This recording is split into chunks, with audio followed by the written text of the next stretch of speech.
Welcome to TC and the Wolf, a brand new podcast featuring the Reverend Tom Chandler, a talented but slightly disgruntled music producer, and Nick Wolf, a singer, songwriter, and technology wizard. Important note, everything we say here is a joke and only for entertainment purposes. Do not take this seriously.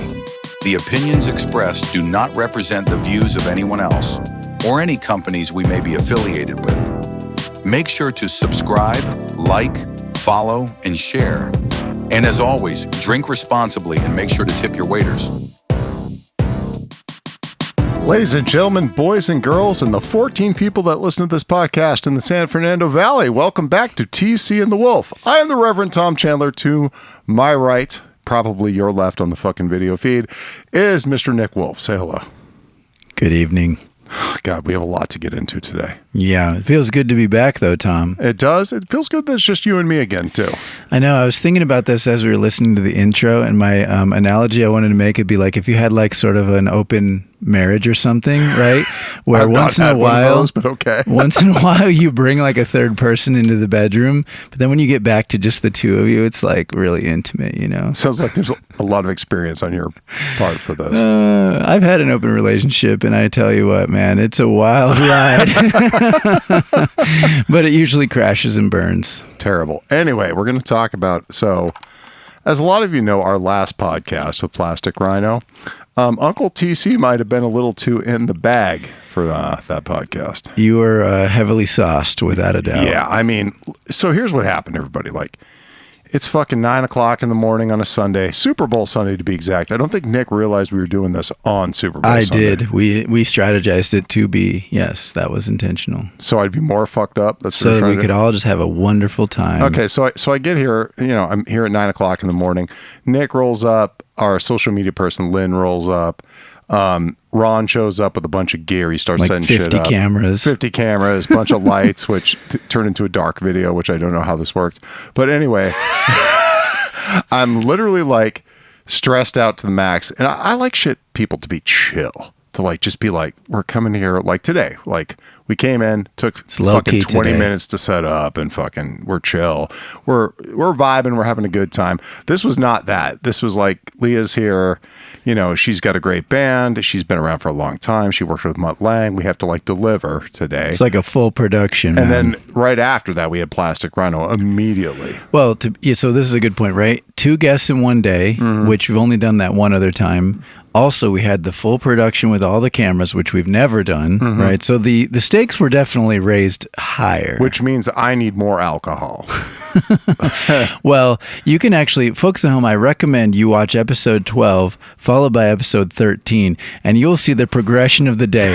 Because by the time you get to episode 13, this guy is basically hanging on for dear life. I was. And and that wasn't the end of the day. That wasn't the end of the day. We're going to get into that. But so I show up. There's all these people here. We're filming stuff. And Lynn decides that's a good idea to make a video for us to be opening beers at 10 o'clock in the morning. And I hand one off to you. And we're getting Super Bowl Sunday cranked up and all that shit, right?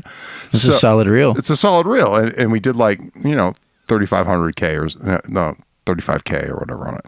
And I was like, okay, this is a good idea. Let's do this. But we ended up opening like 6 beers to get the video correct. And those 6 beers went down. Good art takes time, Thomas. That's right. And those 6 beers went down about, 15 minutes or whatever. And so we were off to a running start for Super Bowl Sunday with me and Nick about 3 beers deep when we got into the first podcast, right when Leah got here.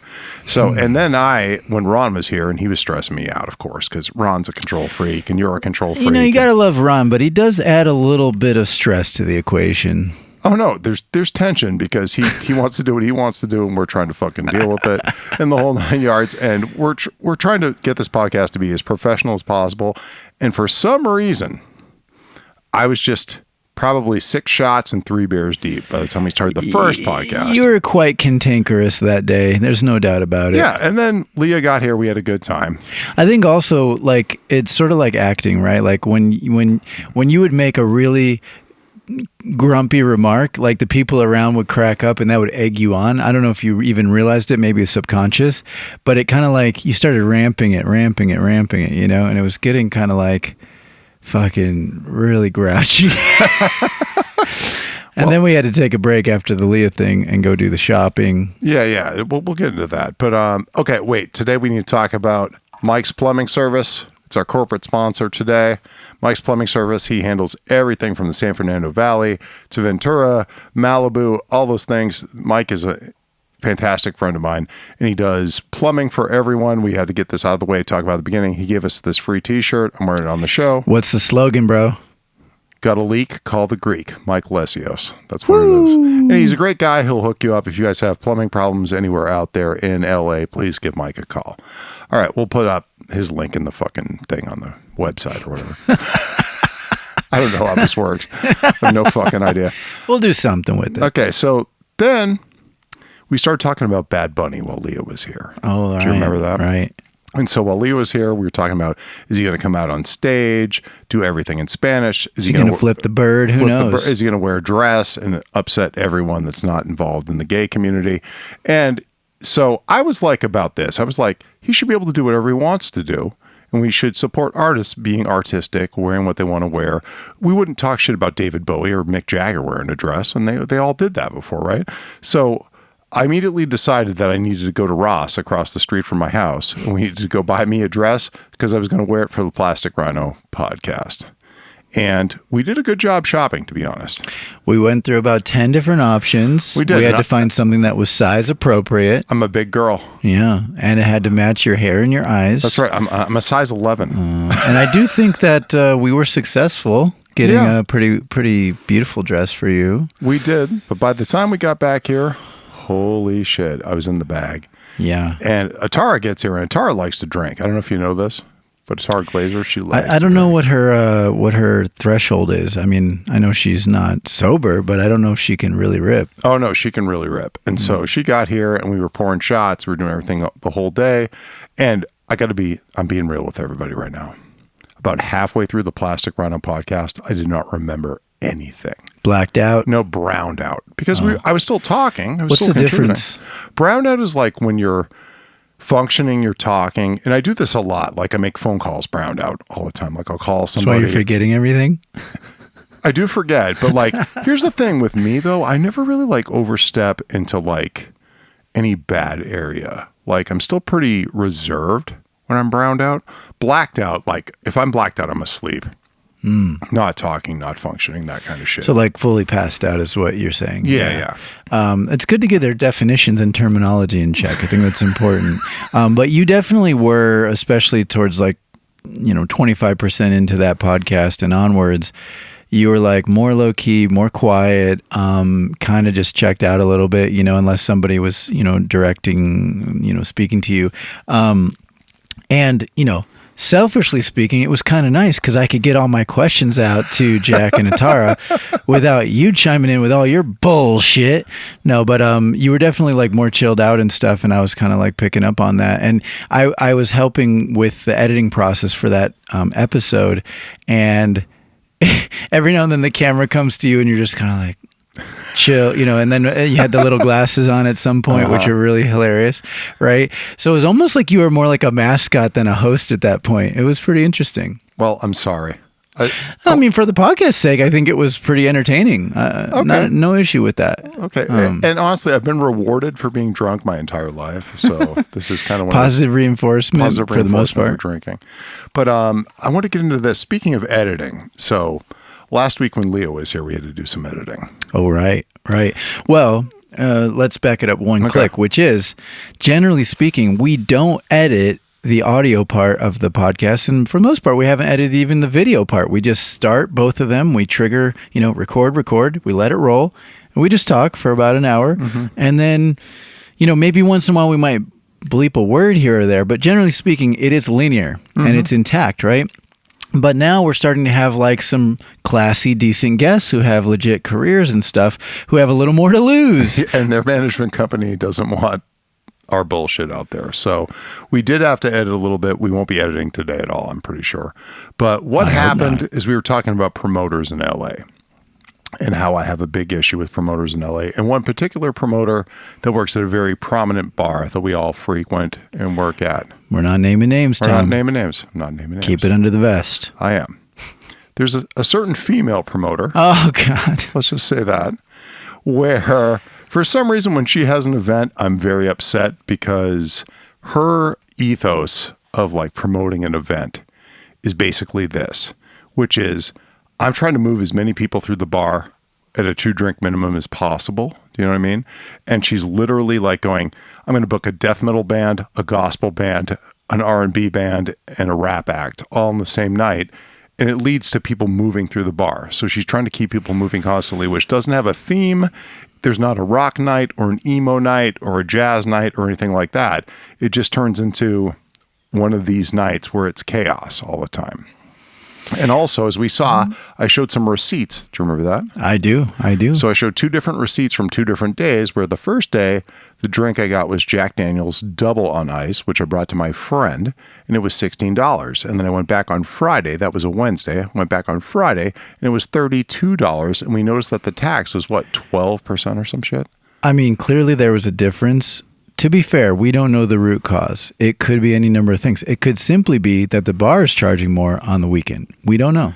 It could be, but when I showed it to the people who work at the bar, they were shocked. Well, that doesn't make sense, though, because they're the ones slanging the drinks and handing you the receipt. Yeah, but like they're not building the price out. I feel like the price was built out by who's ever managing the software and this other person. So I don't know. That's what the issue was. That's why we talked about it. Leah has a great management company, a great team that works for her for like her social media and stuff like that. So we couldn't really get into that, but I want to clear that up for everybody. That's what was edited out last week. We did get some commentary from various folks on Instagram primarily saying, what happened here? What's the stuff that was cut? Why are you cutting? And first and foremost, thank you for the feedback. And I think it's cool that people actually notice that stuff and they care enough to even say something. That's really meaningful. And we took care of that discussion offline, and now you're kind of catching everybody up as to what happened. And Yeah. like, long story short, I don't like this person. They don't live here. They book shows here, and they ruin a lot of nights and experiences musically. And I really feel a lot of hatred and fucking anguish towards this person because they Tell us how you really feel. No, she's ruined a lot of stuff. I mean, if you make Dale Gloria look like she did a good job back in the day, you know what you should have done? You should have just said them so people wouldn't even know. It doesn't. No one's going to know what I'm talking about. There's a ton of female promoters in town. I don't know, brother, but you know, I appreciate your candor nonetheless. Where do we need to go with this? We got to go into the plastic rhino part. The plastic rhino part, which also required some edits. A lot of edits. What did we say? We said a lot of bad shit in that one too, huh? Well, it was primarily a discussion between you and Atara, if I remember correctly. And I actually, by the way, I want to go on record. I thought all the content from 12 and 13 were both great, and I would have been comfortable leaving it intact. Mm-hmm. But we also really respect our guests, want to honor their wishes. So we did make some mods. Anybody that's here and we talk about something they're not comfortable with and we get into it and they say, hey, I want you to edit that out, I'm down for it because I want to respect the guests. I mean, when it's just you and me, we're going to roll balls deep, 100%, just go off the cuff, you know? Yeah. Well, and again, we talked about this at the start of this episode. I think it's cool to go do the guest thing and then come back to this format because they both have their pros and cons. It's a yin and yang thing, you know? And in this case, where there's no pressure about the guests or their needs, we're just using the simple camera setup, so it's just more chill, man. It's just like hanging out, bro. Okay, so what happened? We did the Plastic Rhino podcast, then we went to the Super Bowl. Well, and then it was like because we're just so fucking popular. We have so many options for what to do with our time, you know, and so it was like, should we go here? Should we go there? How do we coordinate it? Da, da, da. Now, keep in mind, we're trying to make these complex coordinated plans when Tom is already browned out, as he says, and, not that he has good judgment to begin with, but in this scenario, it's a little difficult. And then he's like, can you take me somewhere I can pick up some IPAs for Zach? I'm like, Jesus Christ, man, what do I look like, an Uber driver? But I did charge him and he did give me money for that. That was cool. But we went to the store, we got some stuff, and then we went to Zach's thing over there. Yeah. And this was kind of reminding me of like Ohio style because they had like a little shed in the back. Yeah. And Zach had a bottle of whiskey in the shed in the back. He's like, hey, come over here. And he even did like that, like the thing my uncles used to do where it's like, hey, I need to show you something. There's like a broken refrigerator over here. I want you to take a look at. You make like some kind of excuse, but you're really going in there to have a drink or whatever. So we had a cool hang. Do you remember this? Yes, I remember. Okay, I didn't know if you were really out at that point. Okay, so we saw the Bad Bunny thing, and then we did the little shed thing, and then I bounced to go to one-on-one recording. I bounced with you. Did you forget? No, you didn't. You came later. See? Oh, See? I forgot. See, I caught you.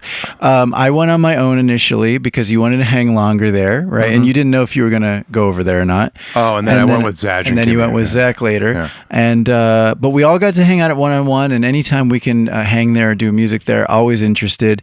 Such a historical, legendary place. The Black Album was recorded there. Motley Crue, Dr. Feelgood, if I'm not mistaken, some Whitesnake shit, and there probably hundreds and hundreds of, maybe thousands of Linkin Park great was productions. Recorded there a lot. Oh wow, so, I didn't know that one. So for me at that point, so just to catch everybody up, I did not know what was going on fully the whole day, but I made a lot of videos, as you know I do. Oh dear. So the next day I went back and watched all the videos of what had happened. And we went into one-on-one. We talked to everybody. Like I remember seeing Bruce there. I remember seeing the guy from Quiet Riot, Chuck Wright there. Like just Rainin was there. Rainin was there. Zach was there. Oh yeah, we did talk to Rainin for a while. But that's all coming back slowly to me now. Matt Fuller was there. Oh, Matt Fuller was there. Cool. Yeah. No, we saw a lot of our friends at 101 hanging out watching the Super Bowl. It was probably like the last 10 minutes though that I got there, right? You came very much towards the end. Also, by the way, not a very exciting game. I want to just say it was kind of a lame game. It was kind of poo-poo as a game goes. I wanted more action. The best part was really the halftime show, which Well, do you want to talk about that for a moment? Yeah. I thought that he really brought the quote unquote flavor, like the whole thing where he's walking through all these vendors and stuff. Like it was pretty elaborate, and I thought just from production standpoint, it was great. I thought the vibe was good. I mean, I had no issues with it. I thought it was pretty decent. Well, here's what my issue was with it, okay? I wanted the NFL to make a statement. And I wanted this for fucking Kendrick last year, right? Like to really do something that's like right on the money for where we're at culturally and blow it up. Like there's a bunch of Kendrick songs they did not do. I think Bad Bunny thought that's what he did. That's how I perceived it. Yeah, but I wanted to see that with more fireworks. I thought Carlos Santana was going to come out and play guitar. Oh, that would be cool. I thought Herb Alpert's Tijuana Brass was going to show up and play some shit. You wanted more cameos. I wanted cameos, and I wanted fireworks, and I wanted it to be a crazier show. So the fact that it was low key and the coolest part was like people walking in and out as plants was not my favorite thing. So yeah, okay. And I'm not mad about. Well, they had Gaga and they had Ricky Martin. I mean, the Gaga thing, that was a bad remix, though, dude. Yeah, I mean, she was. I don't know, what would you say? She was almost singing syncopated against the beat. It was kind of a little weird. That was a little weird, and the Ricky Martin thing didn't line up to the video, which was kind of weird. Although Ricky Martin, I mean, I don't know how old that dude is, but he looked pretty good for being however old he is. He's like 50 something. Yeah. He looked pretty healthy. Yeah, he's pretty healthy. Gay men hold up better, though. Let's just talk about that for a second. Well, they're using a lot of skincare things and taking care of themselves. That's true. You could learn a thing or two from some people, you know? I wore a dress last week. Am I not gay enough for you? No, you're not. In fact, I think you've got a lot of headroom on my gay meter, whatever you want to call it. Okay. All right. So let's talk about the real problem. But what happened after that? Okay. So come out of 101. And we had this real problem where we couldn't find Nick's car. That was actually kind of maddening. I have to be honest with you. Okay. So we walked out though. And we're both pretty in the bag at this point, to be real though. Right. I've never had alcohol before. I don't know what you mean. Okay, so we're both pretty in the bag at this point. We're walking around 101. We're making a video walking out of 101. And all of a sudden, Nick hears a sound. Like some kind of a sucking sound or something? It sounds like... Yeah, like somebody's using a keg, like they have almost like cleaning out a keg, or they have an aerosol paint can or something. Yeah, so what we ran into was a young lady that was... doing some whippets on the street. She was sitting on a cinder block, on a parking block or whatever you call that, right? Behind the studio. And there was a bunch of stuff around. And at first, I heard the sound, then I saw a human, and then I saw a bunch of stuff. And I'm just curious. I'm like, what is this about? And, I used to think I was bad, like filming everything, but you've gotten really bad. He's just like filming as he's walking, like everywhere. You might want to just get a GoPro and tape it to your head, or like put it on a helmet and have it on your head, so you don't have to hold in your hand, right? But this girl was there, and then. This is how naive and virginal that I am. I was not even sure what was that going on, right? But you knew, of course, because you were experienced. Oh, yeah. So I had an ex-girlfriend that had a huge problem with whippets back in the day, which is nitrous oxide. It's laughing gas that you do from these big containers. And the sound is actually kind of traumatic to me, dude. Oh. Because I would hear it all day and all night. Every day. Your ex was just doing whippets all day and night? All day and all night. I mean, bro, that is such a crazy red flag, my dude. I know. It wasn't like that at the beginning, though. She got into it kind of like slowly when we were. She's like, Tom, you're driving me to do whippets. It wasn't me. It was her ex-husband driving her to do whippets. But anyway. That's what happened. We saw this girl. And honestly, like, here's what's fucked up. I'd received an email the week prior. About discounts on whippets? No. From my ex's dad. Yeah, you were telling me. That was saying, Tom, you're the reason why she's in all this trouble and going to be put away. And but all this these is other a different things. Ex. No, this is the Whippets ex. Yeah, the Whippets ex. And so when I saw this girl on the street and we were making this video, I was like, my heart kind of went out to her, dude. And I was like, I know what that's like when someone's just doing that alone in the living room, on the street, like fucking everywhere else by themselves. Well, also, I mean, again, I'm very inexperienced with drugs, but my point is, if you're by yourself, like on Super Bowl Sunday night, it's the weekend, you're by yourself trying to get your fix. I mean, that's a big sign that this is a serious situation. And what people don't understand about whippets is this, though, that like when you're doing knocks, like the thing about it is this, that if you do a little bit of it, you just kind of get like a 2-beer kind of buzz and you're relaxed and you feel a little light and funny and fuzzy. But when you're pumping it on a balloon into your body as fast as you can, you get to a point where like you're hallucinating. Whoa. So you're seeing, like, I remember my ex-girlfriend coming in, I've come into the living room and she'd be like, babe, why is the wall bleeding? And stuff like that. And she'd be like, kind of a cool song lyric. And she'd be like, who is that dark figure in the corner? And shit like that. So like, that's my ghost from Utah.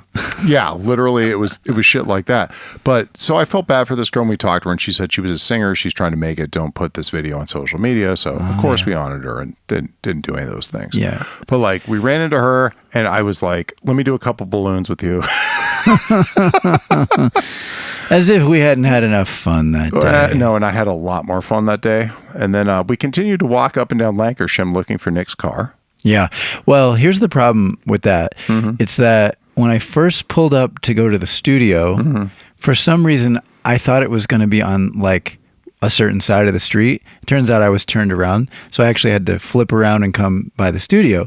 So then when we came out of the studio, it kind of flipped me back around. I was a little bit disoriented, like directionally, which is not common for me. But I took you to the part where I thought the car was going to be, and it wasn't there. And I'm like, oh, bummer. Now, thankfully, technology came through. Sometimes it does, sometimes it doesn't. But Google Maps, actually, I pulled it up and I zoomed in and said, you parked here. And that was very helpful. Saved our ass. But before that, we went to a very Latino bar. Some kind of weird reggaeton thing, because after Tom did the balloon thing, I'm like, Jesus Christ, who am I with here? Is this like, is this Rick James or something? I don't know. And then we were walking up and down. We were having some good conversations. And then we walked by a place that just had crazy pumping like reggaeton music. And but it was cool. We were into it. After everything that happened, it was like, why not check this out? We were in the vibe, though. And we went in. Yeah, it was a little bit unique, a little bit interesting. And we were just, checking out the music. They had a weird screen on. It was like basically a post Super Bowl thing, and we didn't stay too long. But honestly, like the DJ was really good. I met a couple dudes that were probably gangbangers, and I did coke with one of the guys. Oh, you didn't tell me that. No, I did. Wow. I did like 2 bumps with this guy, and I was like, "How long you been doing?" He's like, 45 minutes. I'm like, "Cool, let's get into this a little bit." See, we also have to do this podcast so that I can learn the entire, spectrum of activities Nick was that on the take other side of place. the bar talking to some people, and I went to these guys where their socks were up to their knees and their shorts were beyond, I think there's a name for that. Vatos. Maybe. I don't know. But There were some guys that did not look like upstanding citizens, perhaps, that were there. And in the meantime, they're looking at you like, wow, this guy just came from Utah, probably. And I'm here to do drugs with you.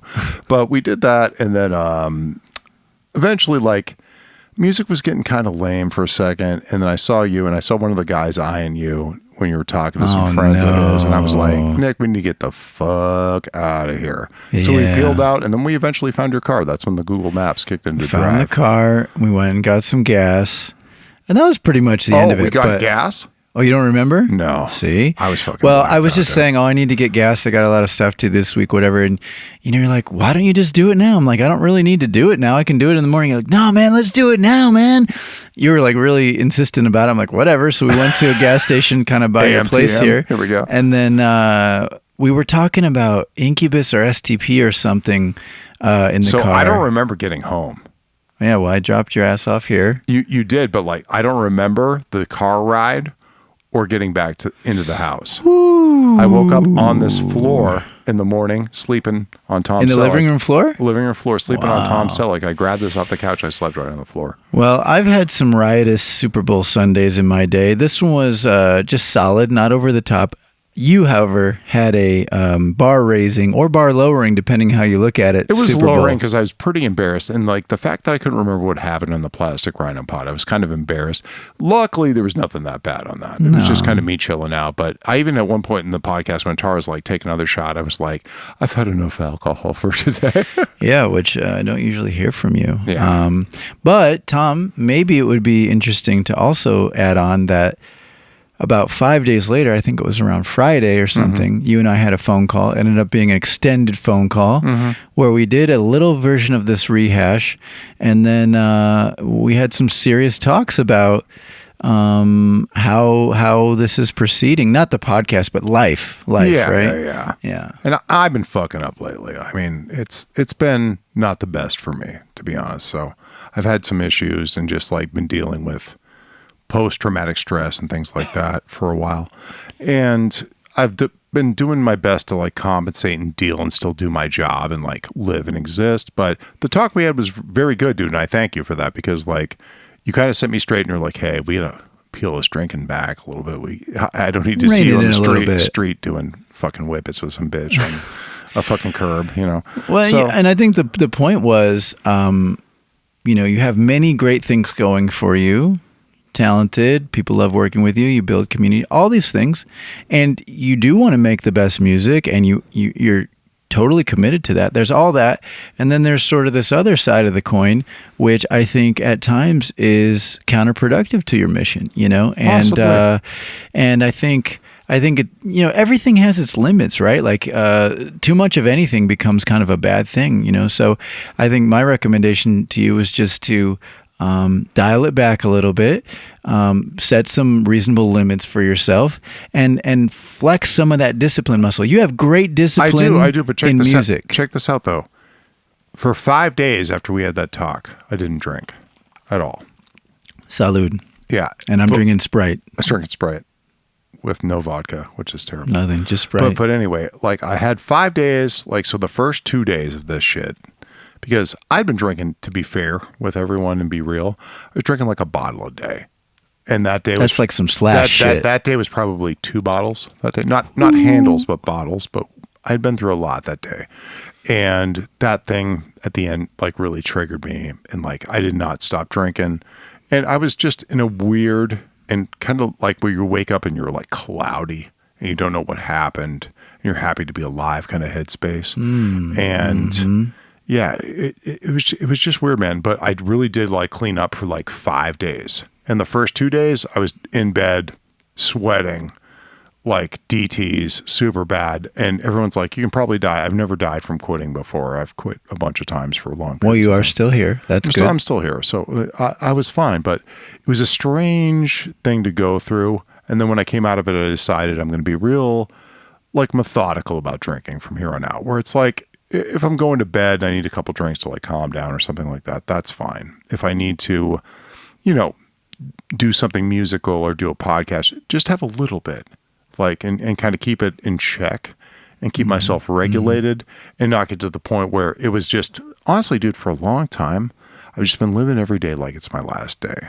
And that's since I've had like a bunch of disappointments with like relationships and things like that, and I've been dealing with weighing on your soul. It's been weighing on my soul, and like I've just been like in the bag working through it, because I can work drunk. I don't know if you guys know this, but like I work pretty well drunk.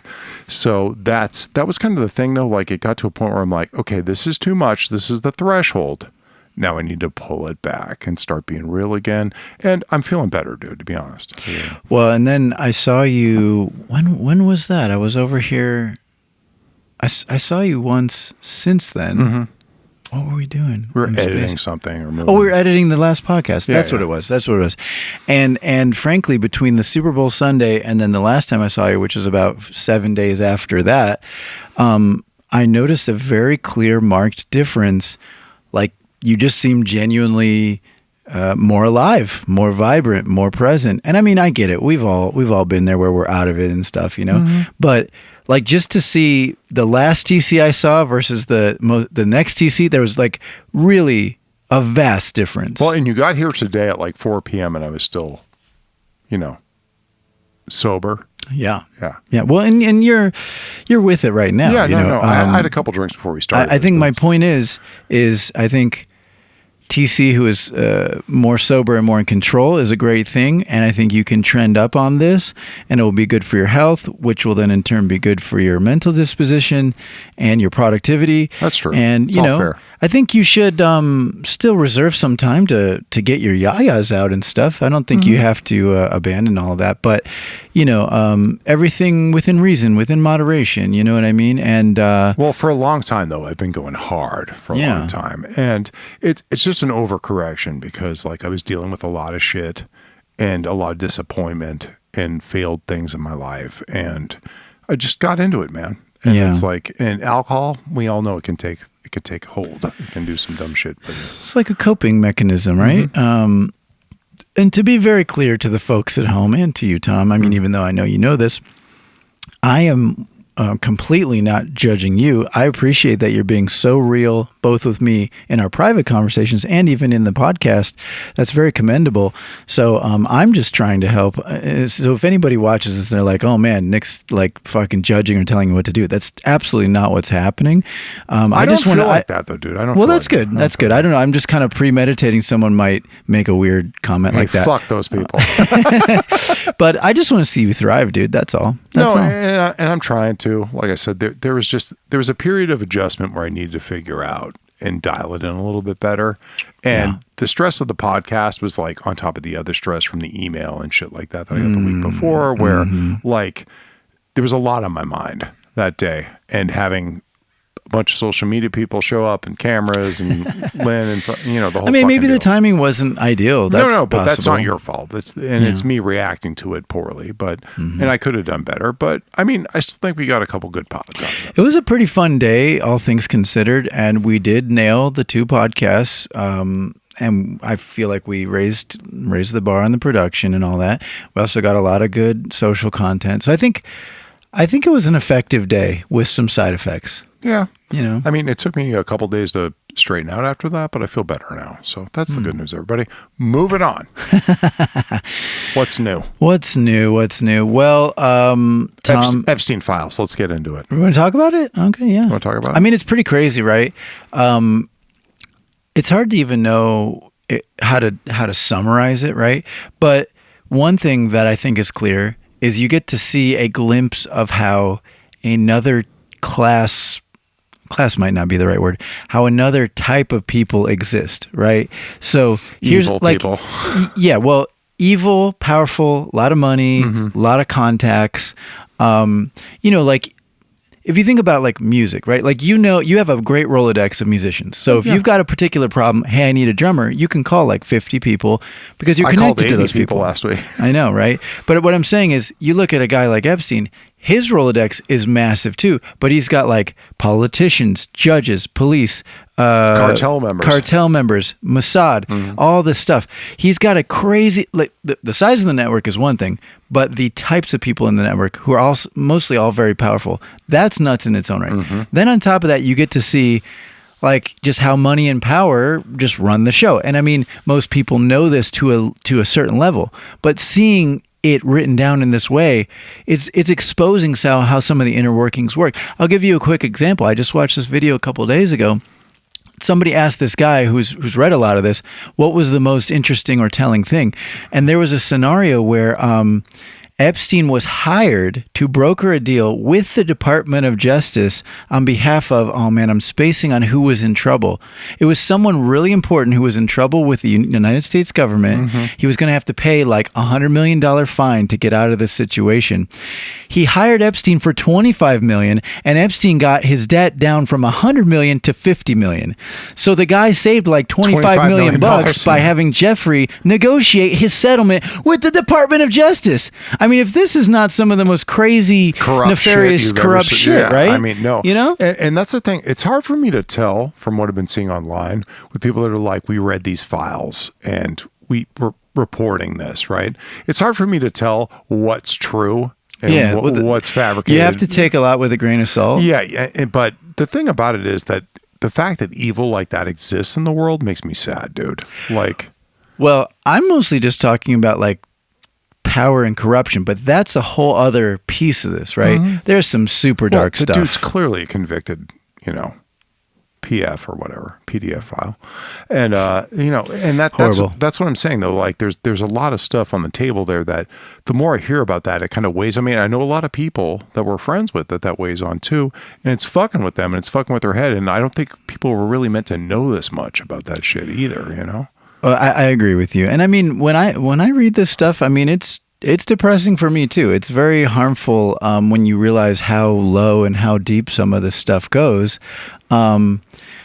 As far as like, should it be exposed or not? That's kind of an interesting question in its own right. On one hand, you could make the argument that it should be exposed so you know who the bad people are and you know how these types of cabals work so that you can be aware and either thwart it or prevent it or whatever. That's one thing. On the other hand, you could make an argument like you're saying, maybe this stuff shouldn't be out there because it also has a lot of side effects, right? So, it does. And it's going to make everyone think that many people are like this. And then I heard this thing, it was kind of an extension of this whole thing. Like, there's all these true crime shows, these serial killer exposés, things like that. And then a question came up on one of these other podcasts, like, how many serial killers do you think there are at any given time, right? And they were looking it up on an AI tool to find out some stats, right? And they were saying in the 80s, they believed there were upwards of 300, 350 active serial killers in the United States. They're saying now, currently, they think there's roughly 100 active serial killers in the United States. That's what they said. Now, I mean, I don't know if this is true, right? And also, how do you even estimate that? Because until they're caught, you don't really know, you don't know right? who's killing or whatever. But I'm using this as an example, like until you start to look at the data, you don't really know the magnitude of the problem. Same with this Epstein stuff. Until this data comes out, you don't know. You might have heard the previous stories, like his original conviction. I think it was in 2006 or something like that. Yeah, something like that. So like he got convicted of that, but they wiped that under the rug. So even though it was on the news, a lot of people didn't know about it, and then a lot of people forgot about it. And then he continued to do this bad shit for another 20 fucking years. Yeah, and it's so many dark paths that like I got into it in my head for a couple of days, and I just decided to turn everything off for a bit because I don't want to hear about that shit anymore, dude. It was too taxing. It was too fucking traumatic for me. And like, like we all have to make concerted efforts and choices to preserve ourself, right? Self-preservation. And you have to be able to decide, given a particular stimuli, do I want to engage? How much of it is okay? And this could be applied to anything, whether it's smoking, alcohol, TV, social media, this Epstein crap, right? Like, I think we all need to really check in with ourselves and monitor kind of our response to certain things and decide when is enough, when is enough too much, and check out, like personally, this is kind of unrelated, but right now, I'm starting to feel like I need to do almost like a social media detox because I'm on my phone a little too much. I'm checking it too much. I'm getting all these notifications all the time. And I feel like I just want to go away in nature for a week or something. You know what I mean? And that would probably be very healthy. Yeah, no, it's good to take a break once in a while. The problem is if you're trying to make somewhat of a career out of social media or be engaged in entertainment business, in the entertainment business and the culture at large, you know what I mean? There's an issue with like, the more time you take off, the algorithm's going to punish you for that. So, right. And we all have to consider that now because it's part of our lives. I mean, especially if you're in media. So you're so right. I mean, I was thinking about I'm thinking about a number of strategies, but one option is I might just put an alarm on my phone where I say like every day at 7 p.m., I'm going to give myself 10 minutes to like post something, catch up on stuff, and then put it down again. I haven't tried it yet. I don't know if it's going to work or whatever. It may or may not work, right? But right now, kind of like you had to rein it in on drinking and stuff like that because you realized maybe it was a little much. I'm almost like, how do I put a little system in place to reduce my usage and hopefully, just like have some separation? Yeah. I think that's good for everyone to have a little separation though. And also like if you're into something and you feel like you're getting too into it, to peel it back, dude. Like to like just go, I've had enough.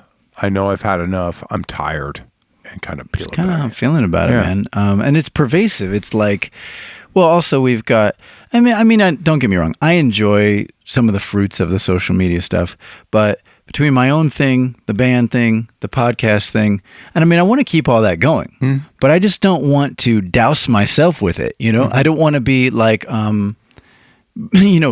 drunk on social media. You know what I mean? Yeah. And that's what's going on with a lot of people lately. It's sad.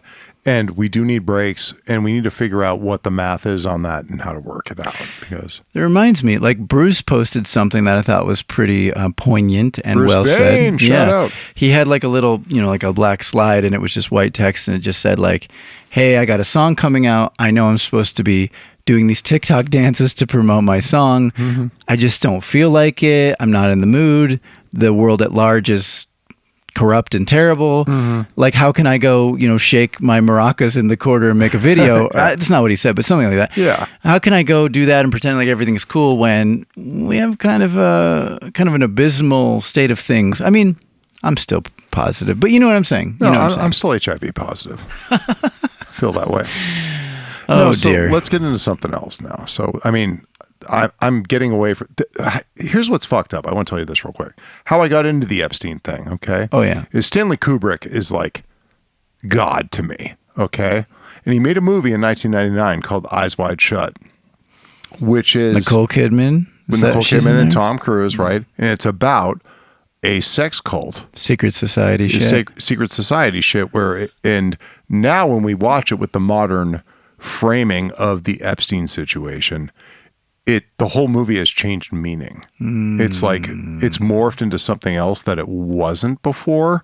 And so I was super interested in that as to maybe that's what Kubrick was trying to say with everything. Like make a statement on the existence of those types of groups. And the movie actually looks different now if you watch it through today's like mindset framing than it was before in 1999. Because in 1999, I was just watching like a beautiful film about a guy that was kind of like feeling bad in his relationship and went out and tried some crazy shit. Do you know what I mean? But now... You didn't have enough context to really evaluate it. Yes, but now I think people are starting to see the context in that. And so that's how I got down that rabbit hole. I'm not a big news guy or anything like that. I'm mostly a music person or a horror movie person. Well, and I saw you had a reel about this a few weeks back too. It also makes me think about like Diddy, right? Puff Daddy. Who I used to love, by the way. It's kind of like...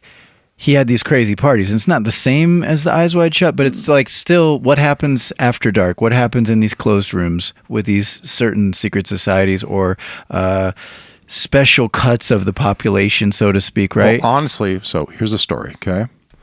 I have a friend that's a very prominent violinist in town that I work with all the time. And she moved here in probably about 2001. She was a girlfriend of someone who was in a very prominent nu metal band at the time that was popping off. And she told me about parties she went to. And she was like, wow, if they ever come for the music industry with this shit, it's going to be fucking crazy.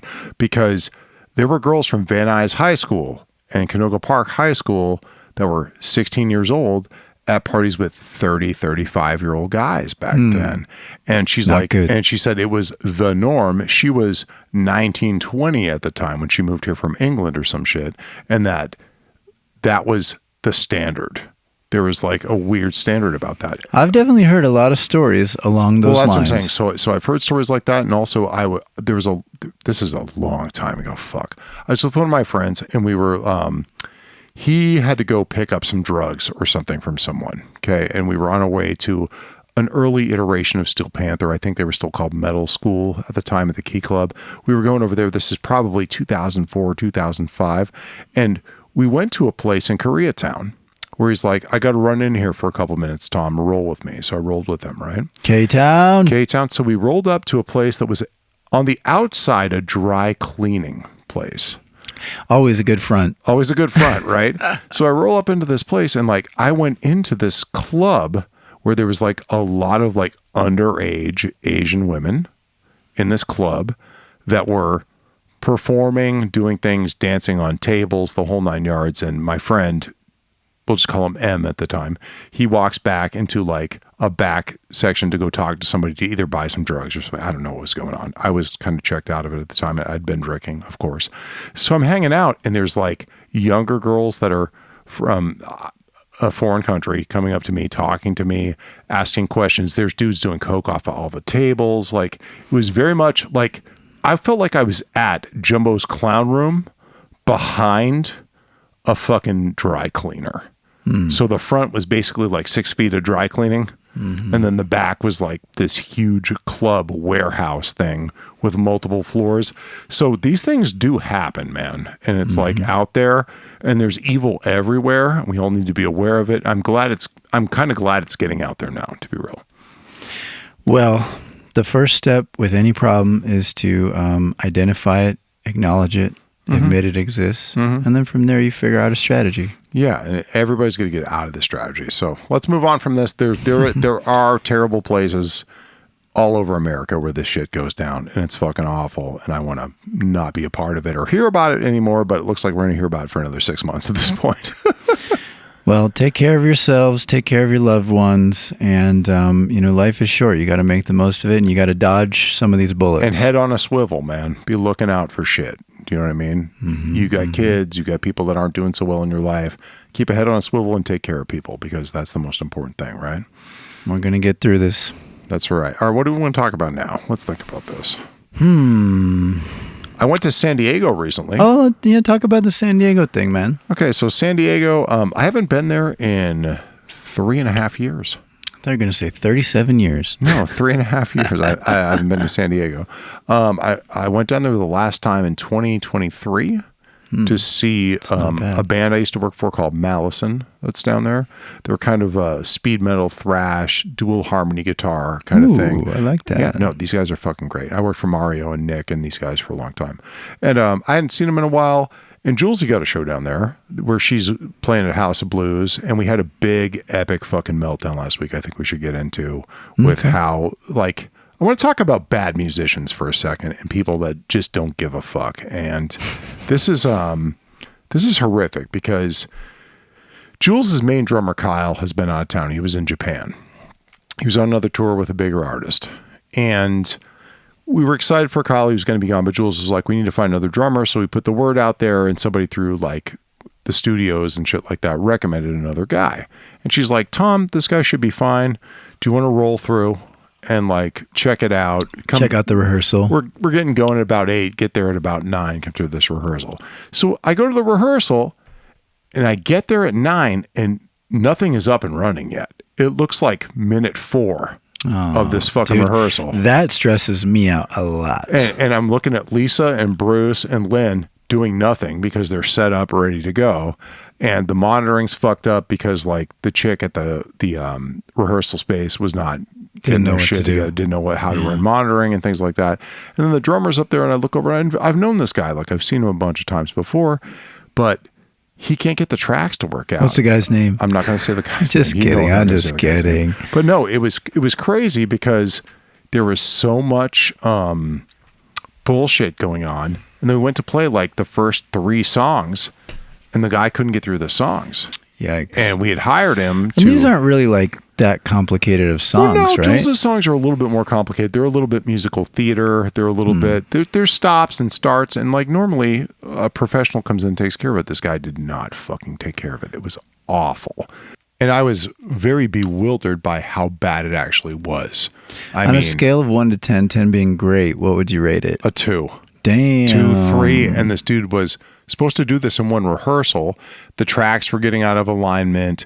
He's like befuddled and like messing with his hair. Was there an actual just like a track problem, or was it because he was not No, he just playing didn't. on it? We gave him all the tracks. They were all the same length. Everything was correct. He just had to put them in his computer, play it back, give Jules her headphone feed, the whole 9 yards. And so this was really bad. And we got through 3 songs in probably 2.5 fucking hours, dude. And that's brutal. That's brutal. I mean, it's really hurting my head just thinking about it.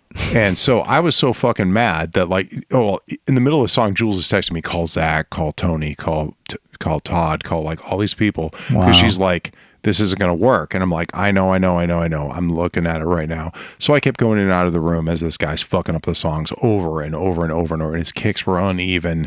It was just not well rehearsed. And he's had these songs. We gave them to him a month ago to get ready for this show. And if Jules cancels this show, she's going to piss off the 2 bands that she's playing with, and she's going to get fined by the club for like $500 fucking dollars for not showing up and doing it. That. Because House of Blues ain't fucking around. It's a pro fucking venue, right? So I'm like, okay, what do we do here? You know what I mean? Did the guy know everything was messed up? Could you tell that he Yes, knew? he was disheveled and like fucking with shit and going, I'm sorry, and fucking fixing his hat and playing with the computer. And I was like, bro, what the fuck is going on? Well, just to be human about it, I mean, there's no excuse for not being prepared and all that, but he must have been really going through it too, like freaking out, probably like hating himself, just like, I mean, that's such a high stress thing. And again, he probably brought some of it on him, but man, that sucks for everybody. No, it was terrible for everyone involved. And so me and Jules walk out of the room while they're working on the computer or something. And she goes, are you going to fire him? Am I going to fire him? I go, if I fire him, that dude's going to go home, drink himself probably to death and be crying all night. So you probably need to do this in a softer way, because I don't put up with fucking bullshit from fucking retards. I don't, dude. I'm not going to deal with that. Well, I mean, I know you have a high standard in music, and that's a good thing. That's one of your strengths. It reminds me of one time we had a rehearsal at Mates, and I was just coming off being sick, and I could have canceled the rehearsal, but I didn't want to, because it was like getting all the guys together, and I wanted to show up and do my best anyways, but like it was very hard for me to sing. Like I had a major sore throat problem, like fucking, and we had some track issues too and stuff. And I remember talking to you on the side, and you were pretty furious, and I was like, oh fuck, here we go. You know what I mean? So I mean, I know that you also were not on 11 at that time, because we have a history, we're friends, and you were trying to be as nice as you could about it, but you were tweaking, and we had a reasonable conversation. We worked it out, and then we got shit better. But I can only imagine the TC that must have been present in that room. We were freaking out. And so Jules goes back in and says, this rehearsal's over. Everybody go home. I'll let you know what the status is, and kind of does that whole fucking thing. And then me and Lynn immediately get on the phone. We're texting, calling everyone. It's 11 o'clock at night. I mean, we have 4 days to get this big show. It's 11 I think I woke up the next day and you were asking me about a drummer, like, hey, what's this drummer? Yeah. And I was like, oh no, what happened? But I guess you fixed it by then. Yeah, but it's 11 fucking songs. Yeah, so we called everyone. I know everyone. Lynn knows everyone from 101 that's been through, like tons of drummers. Megan Trainor's drummer, like anybody we could get that's used to playing with tracks and can do this. And we either got too high of a price quote back where people are like, I need $1,200 to do this in 3 days. And there were dudes that were like, I would do it for you. What was the highest price? Was it $1,200? It was $1,200, wow. Yeah. And then there were other guys that, because it was in San Diego, it's travel too. Like true. I fucking understand. But at the same time, I called a lot of good friends, and they're all on tour. And like Zaj came through, and he was like, bro, if you want to do it, pick me up at 3 p.m. in Burbank. But the songs can't have any extra stuff. They can't have any extra beats. Like, I'll just listen to the songs with you on the way down there, and we'll fucking do them. I was like, we can't do that, because she has talking sections. We did a bunch of visuals for the show that's up on the screen. Cool. So like there's stuff synced with all the music. So there was a lot going on. So we got to the end of the day. I had called 80 people. Lynn called 80 people. We really, literally, yes, 160 fucking drummers. Yes, 160 fucking drummers. That's and insane. No one was available, or they were ridiculously expensive, like over $500 for the single gig. So that hurts. Yeah, so we kind of gave up at that point. I said, Jules, you just come over here tomorrow. We're going to make all the tracks. We'll get together for San Diego. Did you end up just doing the drum tracks? Yes. Oh, wow. So she came over here. We exported the drum tracks from the songs. Then I made extra tracks for the parts that needed like just a kick and the hi-hat going. But the problem is with her songs, there's a lot of tempo changes. So I had to go through tempo map everything, and there were parts that weren't perfectly aligned. So we made every track for the whole motherfucking show. You normally would do the drums to the click or the grid anyways. So are you saying they weren't? No, I'm saying that there were tempo changes where there were parts that had to get shifted because there's long... Oh, to add in stuff? To add in stuff. Okay. That's longer. So we were doing that for pretty much the whole day to get it brutal, together. dude. Then the next day they went... I couldn't be at rehearsal on Friday, so Ron went, our producer that was doing like the... cameras and stuff last week. Ron went and helped her out with the tracks and everything else like that. And then Jules went home the next day and she learned how to operate the computer herself because she had never done it by herself. I didn't Kyle know that. had been doing it the whole fucking time. So she was like, okay, I'm going to go learn how to run Logic and load in all the tracks and line them up and do the whole 9 yards. So she did all that by herself in like one day, which I'm proud of her for. So they had a rehearsal. Ron called me, said everything's fucking gold. Just go to San Diego tomorrow. Have a good time. Well, we went down there to the show. Honestly, dude, it would have been really cool if the venue would have had a better sound person. Because the guy was used to running just a live band and not running tracks and having in-ears and having... I mean, this is kind of a general cues. problem we see a lot. A lot of people don't know how to deal with it. They don't know how to deal with it, and it's getting more common, though. They're going to have to fucking figure it out because... It's extremely common, but I think it's almost like a tiering thing. If you're at like a certain tier of venue or sound person, then they've done that stuff. And then the average person's not really done that stuff. Yeah, and this is basically like a lot. It was like Nugs running shit at fucking Maui Sugar Mill. Like, it was literally that's what the guy could kind of do. He wasn't into routing or monitoring or anything like that. So I went up and I helped the guy out. We got through it. After like the first two songs that like leveled out, show went great. Jules did fine. But the dude who opened the show was crazy, dude. He was like the Freddie Mercury of San Diego. What? Yeah, and like there was like 200 people there when she started. Like it was crazy because this guy had a huge audience, a big drag show going on in the middle of the show. It was really, really crazy. And then Matt Harkenrider finished it up. But that was a good night. I stayed with my friends down there in Oceanside. They have a beautiful house on a bluff where you can oversee the ocean. It was rad. Oceanside's cool. Yeah, no, I had a great weekend. I saw my friend Chris. And it's kind of like a little vacation for you. It was a little vacation minus the stress of Jules' show. It's always a show to fuck things but up. then Sunday though it was cool because like we met up with some people for some pizza and then we went out to Leah's show and Leah's show kicked ass. She did a great job. Evil Walk's coming back, dude. One of the coolest things I've seen.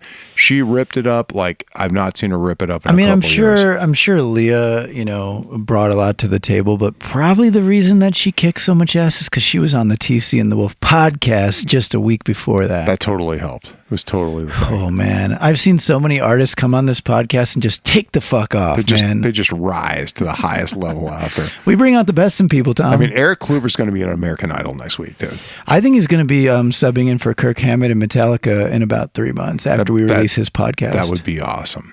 All right, guys. Well, shout out to our sponsor again, Mike's Plumbing Service. The Greek. Yep. If you got a leak, call the Greek, Mike Lesios. He'll get That's you our taken second care of. sponsor, by the way. Our second sponsor. We had Bunner's Beans last week and Mike this week. So wow. It's going to be great. We're looking for more sponsors and endorsements. Hit us up. You know where to find us. Yep, that's right. Guys, this has been TC and the Wolf. Sorry if it was a long, meandering, shitty podcast about our lives this week. Now you know too much about us, mainly Tom, but both of us, yeah. It's okay for everyone to know too much about me. I don't give a fuck. We're just doing this for fun. Letting it all hang out, baby. That's right. So thank you for listening to TC and the Wolf this week. We'll talk to you next time, motherfuckers. Adios. Peace. Yeah. Oh, yeah.